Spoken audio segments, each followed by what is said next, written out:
Good afternoon. My name is Shong. I am the DFL co-chair of the Veterans and Military Affairs Division. My colleague, Republican Chair, co-chair Mathis had a conflict, so he couldn't join us this afternoon.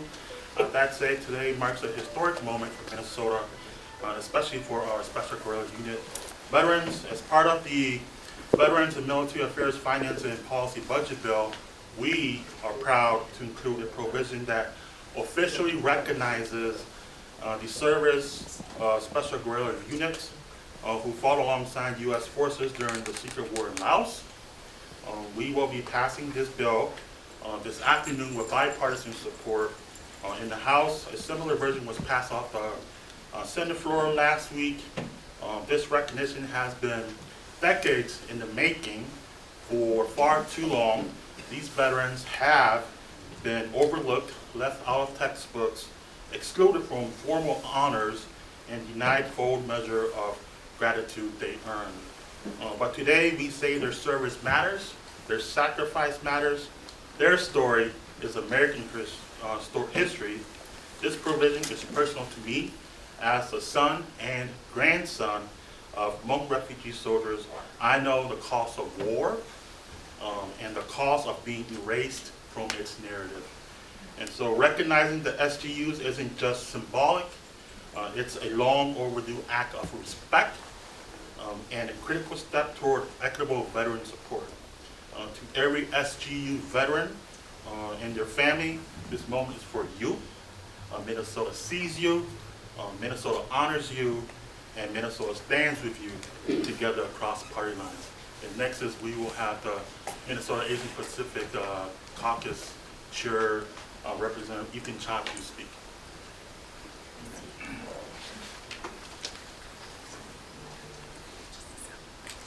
Welcome everyone. My name is State Representative Ethan Cha, and I represent 47B in the House of Representatives. I am the chief author of this bill, which is House File 2444 in the Veterans Committee, to recognize SGU veterans who served in Laos during 1961 to 1975.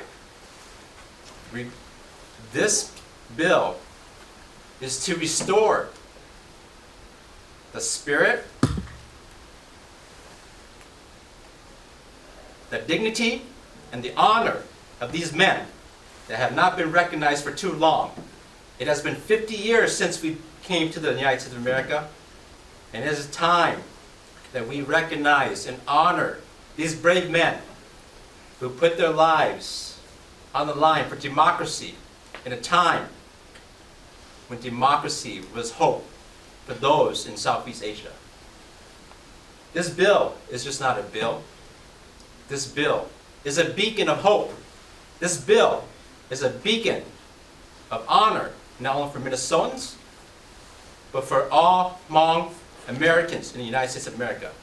For every Hmong American in the United States of America is here because of the secret war of Laos. For every Laotian person that is in the United States of America is because of the secret war of Laos that they are here. That we must honor our elders. We must honor these heroes. That what this bill says is what they deserve, and it's the least we can do as a state of Minnesota to signify to other states that this is the path to move forward and to honor what it means to be American. Thank you. And next is, I want to introduce Yang Li. Yang Li is a T-28 pilot trained by the United States Air Force, who's flown over 45 sorties in a T-28. When he approaches this podium, you will see that he still is wearing his uniform from 1975. Yang Li, you have the podium.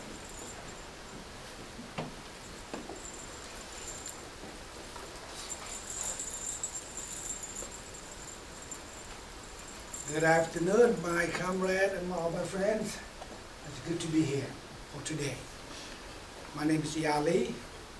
I'm one of the Hmong 37 pilots. And right now, we have 10 of us left. in the United States. 2 living here in Minnesota. I'm so happy to be here. I think it's time for the House and the Senate. They recognize that Hmong not just carrying the scar of war, but the burden of being forgotten. It's time that you come across this line, the final line. If it does not pass this time, I think it's going to be very rough for many of us, because I think a lot of you are older than me. A few of you younger than me. I'm 72. So I think it's going to come, that bill will come around again. It's going to be very difficult. Good to be here. Good to speak to all of you. And next is we will have Dr. Lee Shong from the Center for Hmong Studies at Concordia University.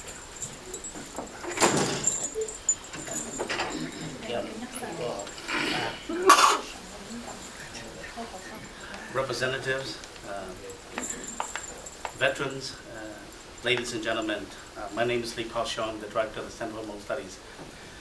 I was asked to talk about the history, of Laos. So Laos, a landlocked country at the heart of Southeast Asia, share a border with China, Vietnam, Thailand, Cambodia, and Burma. And during the Cold War, the United States feared that if Laos fell to communism, neighboring countries would follow, what was then called the domino theory. To preserve Laos' neutrality, a major international agreement was signed in 1954 and 1962, the Geneva Declarations. The United States, the Soviet Union, North Vietnam, and 10 other countries agreed to prohibit all foreign troops and military personnel from operating in Laos. The U.S. and its allies honored that agreement by withdrawing the military personnel, but the North Vietnamese army did not. Thousands of North Vietnamese army troops remained in Laos, using the territory to bypass borders and threaten American positions in South Vietnam. Because the U.S. cannot officially station troops in Laos, yet still needed to counter the growing North Vietnamese threat, a covert force was required. The CIA turned to the Hmong people, skilled fighters who knew the rugged mountains of northern Laos, and in the south, the CIA also recruited the Lao, the Mantayard, and other ethnic minorities. These recruits formed what was known as the Special Guerrilla Unit. They are trained, fed, clothed, and armed by the CIA. Working alongside these SGUs were American servicemen who had formerly left the U.S. military so they could operate in Laos without breaching the Geneva Agreement. This covert assignment process was known as sheep dipping. Though technically not U.S. soldiers at the time, they served under the direction of the United States President, U.S. Ambassador in Laos, and the CIA. In 1969, the U.S. Foreign Relations Committee determined that this was no longer just an intelligence operation. The scale of funding and manpower meant it was, in fact, a full-scale military operation, and the SGUs were Americans' army in Laos. To understand the toll of this secret war, we must hear the words of Mr. Pop Buell from the International Voluntary Services. In 1968, he said, "A short time ago, we rounded up 300 fresh recruits. 30% were 14 years old or less. 10 of them were only 10 years old. Another 30% were 15 or 16. The remaining 40% were 45 or older. Where were the ones in between? I tell you, they're all dead." Our community paid a heavy price. Over 80,000 Hmong lives were lost, 35,000 during the war, another 50,000 after 1975. Many Lao soldiers were also sent to re-education camps, including the King of Laos. Some never returned. Some of them are here as well, who came from the re-education camp. The communists know that we were Americans' hands, arms, feet, and mouth. They believe they must kill all soldiers, farmers, and children. Former CIA Director William Colby acknowledged this sacrifice in 1996, where he says, for 10 years, Vang Pao's soldiers held the growing North Vietnamese forces to approximately the same battle line they held in 1962. The 70,000 North Vietnamese engaged in Laos were not available to fight Americans in South Vietnam. And as former director Richard Helm put it, every NVA soldier in Laos was one less enemy in South Vietnam. Our story is one of courage, loss, and loyalty. It is time the world heard it, not as a footnote in history, but as a chapter that shapes the outcome of a global conflict. The passage of this bill will ensure that our Hmong and Lao veterans will not be forgotten. People like Ligon Tall, who was drafted when he was 11 years old, Chan Da Yan, who was 12 years old when he joined, Su Van, who was 12 years old, Pat Saw Va, who was 13, and Va Jia, who was 12 years old. So it's utterly important for us to pass this bill today, and I thank all the representatives for your support and for standing behind the bill. Thank you.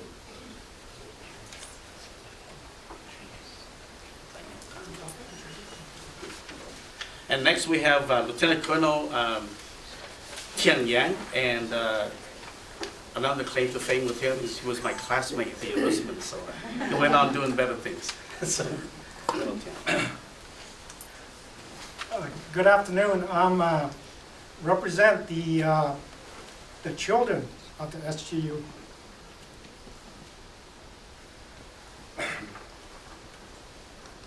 It is very personal, so I have very emotional, but please forgive me. So my name is Tu Young. I am a retired Lieutenant Colonel of the United States Army. I served 28 years on active duty with combat deployments to Iraq, Afghanistan, during OIF and OEF.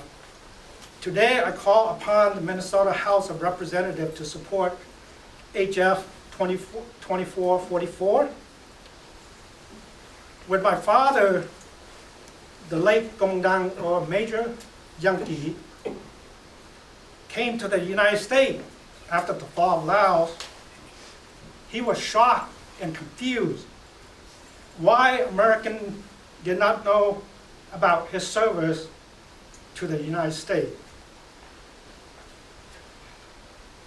He and his brother-in-arms, the many Hmong, Laos, and other ethnic minorities, have fought valiantly for the United States during the Secret War.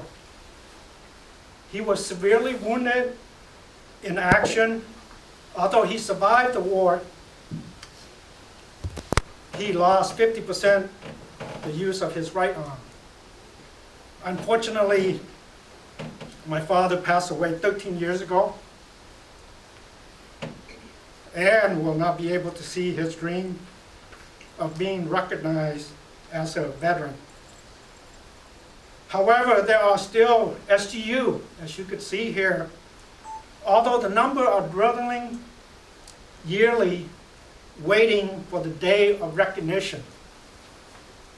It has been 50 years, and it is time to recognize the SGU, the Hmong, the Lao, and the other ethnic minority who have faithfully served the United States to fight against communism as veterans. The Senate has already passed their bill unanimously. Therefore, I call upon the Minnesota House of Representatives to support HF 2444. Thank you for your consideration, and thank you for the great service of your great service to the state of Minnesota. And I will be followed by Representative Giher. Thank you. So thank you all for being here today. Most of my colleagues and the guests today have already spoken about the significance of today. I will just share a couple of quick things about this bill that is within the veterans, but specifically to the SGU bill. It creates a new definition of Chapter 197 for veterans, which is the veterans of the secret war in Laos.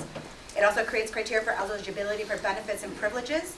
And it allows the Commissioner of Veterans Affairs to verify persons to have veteran status. This also establishes a 12-member task force to advise the verification process.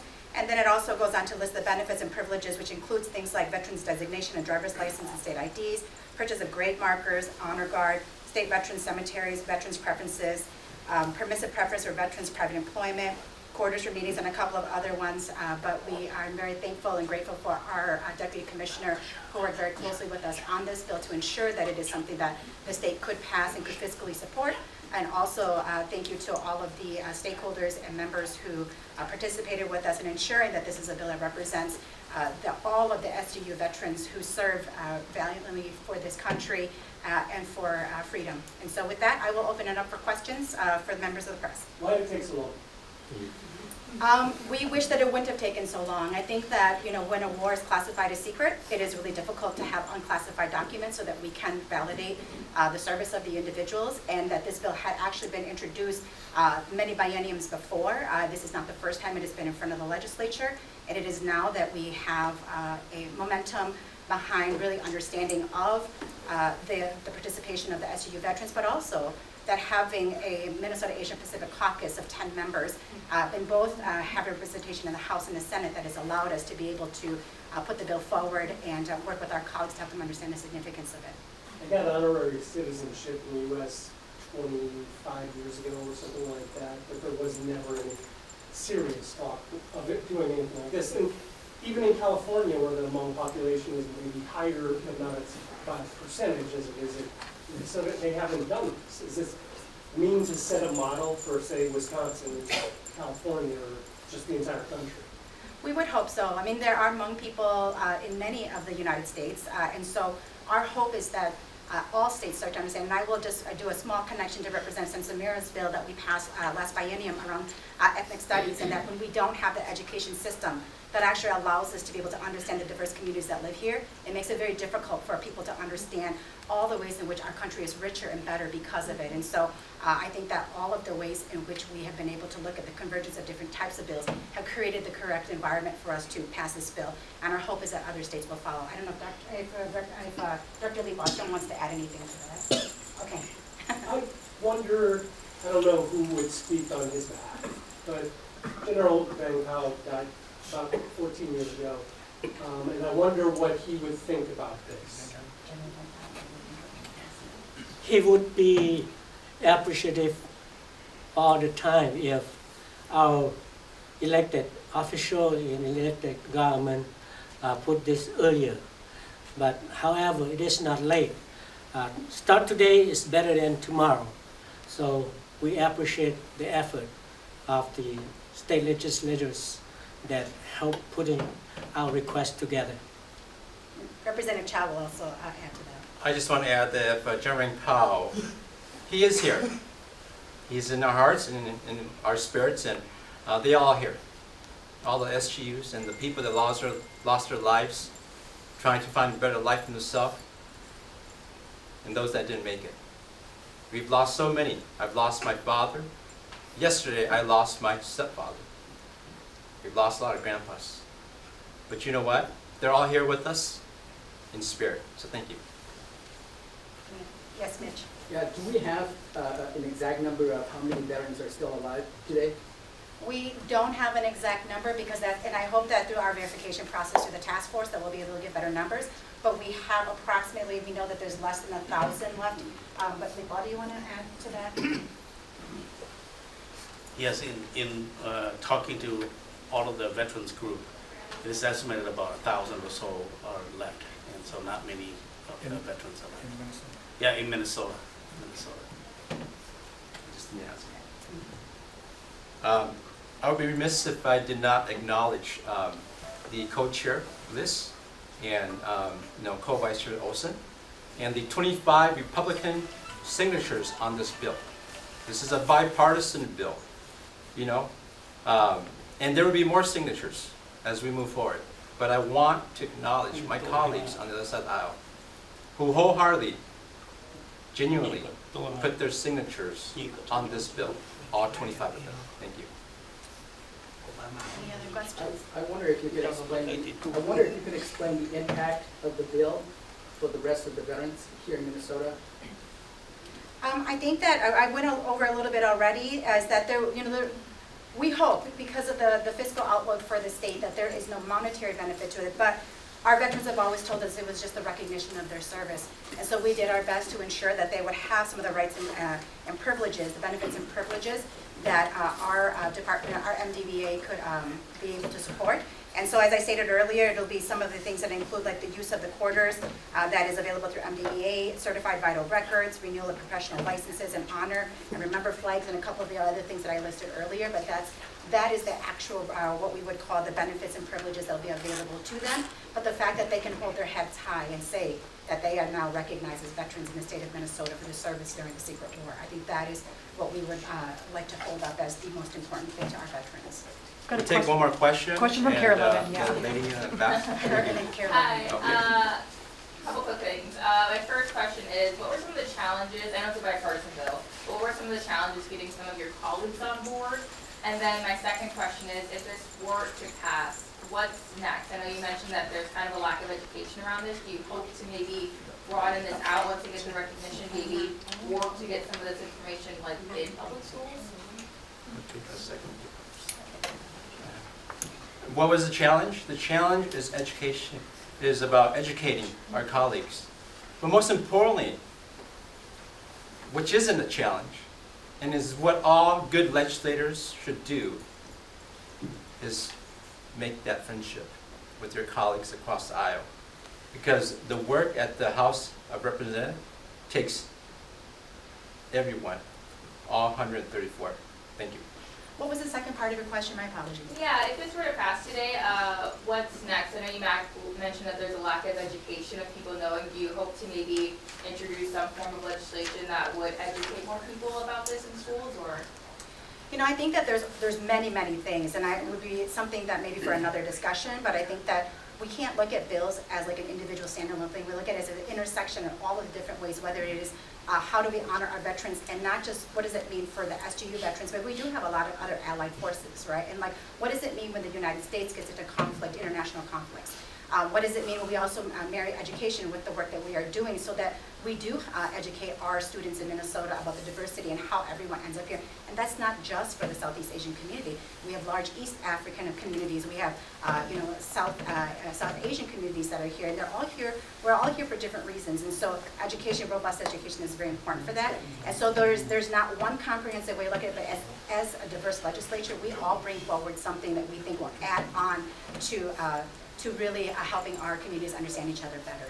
So what I will just end with today is that when the question was asked of what would General Vang Pao think? My grandfather was a colonel in the Secret War, and he died. I was just looking at his, some of the records from his death. Is that he died the year before I got elected in 2018. He died in 2017. And what I always remember hearing as a small girl was that we were their dream. And so what I think that he would be very proud of is to see that the dream of what it meant to come to this country, of what it meant to give people new opportunities, for our elders to sacrifice themselves and coming as people who had education and traits and skills in our country, to come to this country and to become janitors and to become mechanics and to become people who took on jobs that sometimes the community did not value them and did not look at them with respect. And that they did all of those things so that they could pave the way, so that we could become legislators, so that we could do this work. So I would say that for him, it is the fulfillment of his dream, of what he couldn't even possibly think could be possible. But he wanted to open that door, and we are that possibility. And so this is his dream coming full circle. Of the day he took on that mantle to fight against communism, we are that dream. And they're finally getting recognition for that. So thank you all for being here, and we appreciate the time. Is there anything else? Okay. Thank you so much.